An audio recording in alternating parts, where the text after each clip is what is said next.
Mesdames et messieurs, bonjour. Que la paix du Seigneur soit avec vous.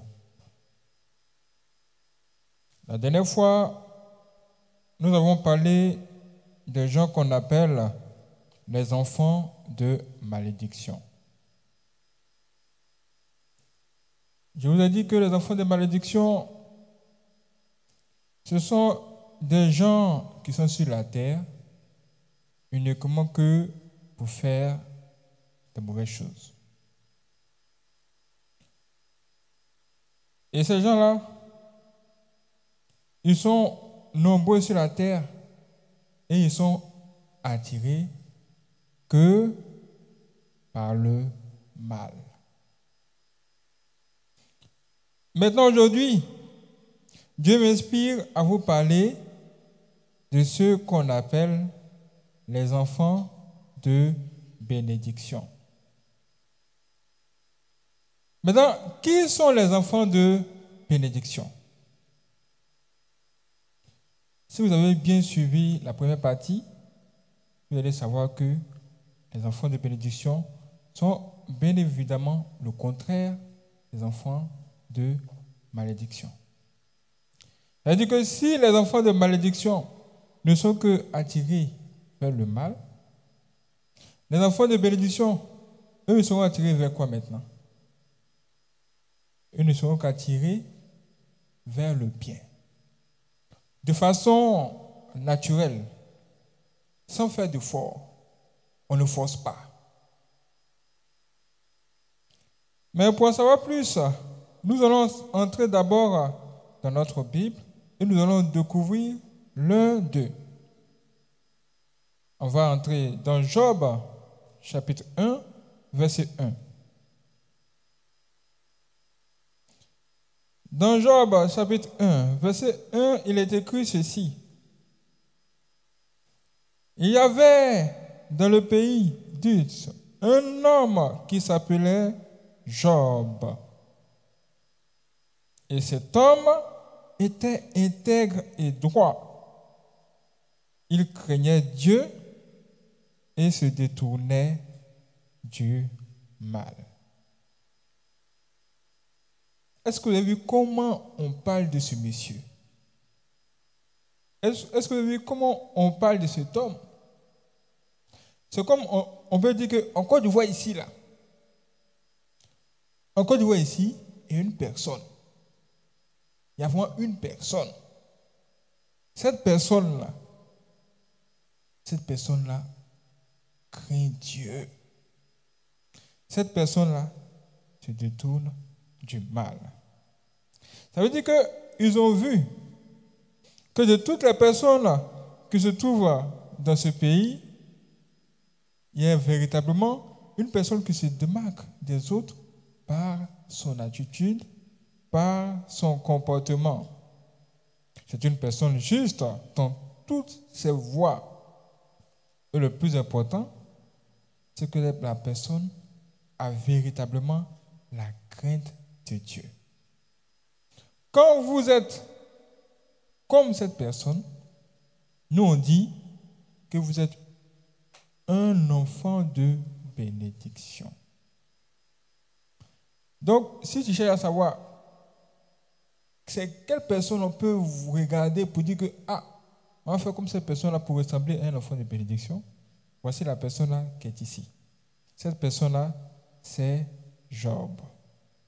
Même Dieu lui-même a témoigné que Job est hors du commun. Même Dieu lui-même. Jusqu'à Dieu pose la question à Satan, est-ce que tu as remarqué le gars là? N'as-tu pas vu qu'il est différent des autres? Et vous remarquerez que cette personne, véritablement, cherche à faire du bien autour d'elle. Les enfants de bénédiction, que vous allez peut-être remarquer en 2024, vous allez voir que ces gens ont tendance à chercher à faire du bien autour. Souvent même, on les appelle les bons samaritains. On dit que, mais ça c'est un bon samaritain. Par conséquent, s'il y a bien une personne que Dieu aime au monde, c'est cette personne. Et si il y a une personne que le diable déteste le plus, c'est aussi cette personne. C'est la raison pour laquelle les enfants de bénédiction font face à de nombreuses attaques venant du monde des ténèbres.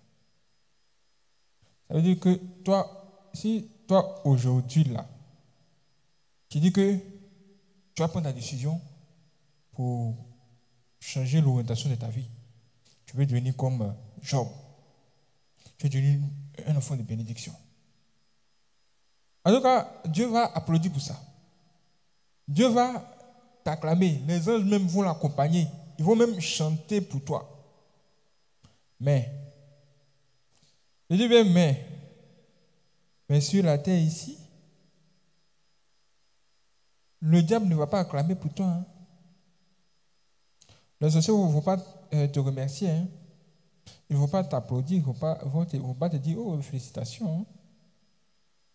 Ils vont dire, voici une personne qu'on doit attaquer maintenant. Voici une personne qu'on doit combattre maintenant. Voici une cible.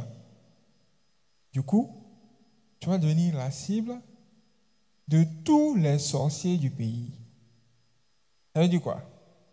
Ça veut dire que si dans le pays, là, il y a 20 millions de personnes, et dans les 20 millions de personnes, là, il y a 15 millions de sorciers, ça veut dire que tu seras face à combien de sorciers? Tu seras face à tous les 15 millions de sorciers.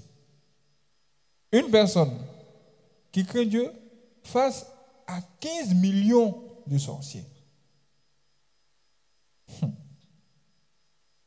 Juste parce que toi aujourd'hui, tu as décidé de craindre Dieu. Donc réfléchis bien. Si tu veux vraiment décider de marcher selon la volonté de Dieu, tu seras face à au moins 15 millions de sorciers. 15 millions de sorciers. Mais comment vas-tu t'en sortir? Comment? Mais c'est là où on voit que le Seigneur est grand. Le Seigneur dit, ils te feront la guerre, mais ils ne te vaincront jamais.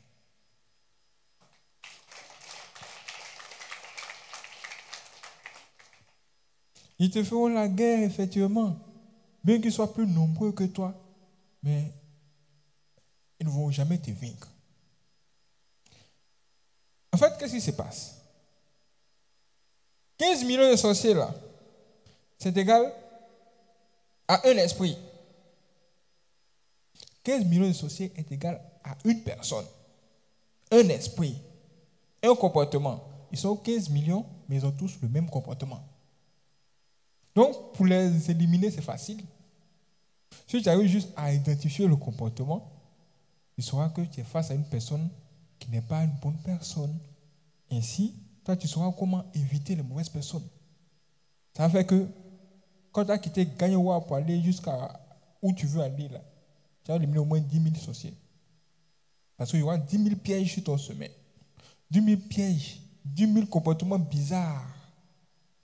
Vous n'imaginez pas combien de combats Dieu fait pour vous. Si Dieu vous montre le nombre de combats qu'il fait pour vous, et combien de fois il vous donne la victoire, vraiment, vous allez oublier vos problèmes. Vous allez commencer par lui dire merci Dieu d'avoir combattu pour nous. Que Dieu combatte pour vous et que vous donne toujours la victoire sur tous ceux qui cherchent à vous détruire. Que le Seigneur vous comble de bénédictions.